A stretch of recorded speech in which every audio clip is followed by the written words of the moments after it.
Governo precisa ter atenção para o setor saúde. Também oração público questiona com o atendimento e o setor saúde. Questão ni hatohu si ex-deputado CNRT Cesar Valente de Jesus ba jornalista iha mau bara sestane. Niadihan problema saúde laos foi agora makhasoro, mas be problema desde ulukedas. Tamane governo precisa hareho de tahu atenção. Ex-deputado Nedehan tuir nini observação gráfica preocupação ba cidadão siranian tuan leu. Tamane ni husu nono governo fote decisão sério ba sistema saúde herailaran. Tuir a minha observação e tem problema saúde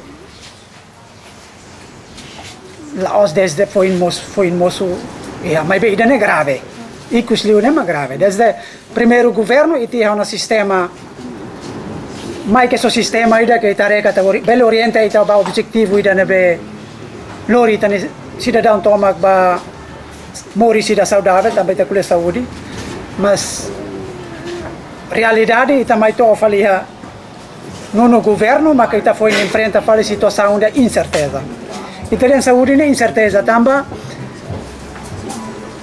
tratamento lori tani cidadão sira halai mais det ba Malaysia ba Singapura mai fali Indonesia teto mai fali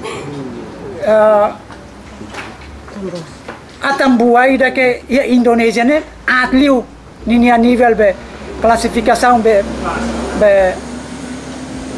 tratamento saúde ne sirena ba ne baixo liu mas ita lori então ainda nem makaturu ita tu irami a observação kata kita ita ne ita nia gráfica preocupação ba ita nia be cidadão sirene tum. Niamos dihantan tengki halo tratamento digno no tuir maromag na orientasaun.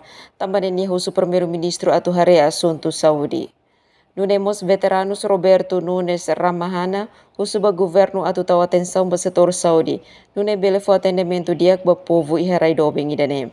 Governo odi tahu matan ba saúde nian ba ora daune povo barake mate ya saúde nama ami povo sehato na patin ba governo di tamatan ba Saudi capital Dili para ori are ami povo ba amnia vida ba merua. Emerenciana Pinto, STL News.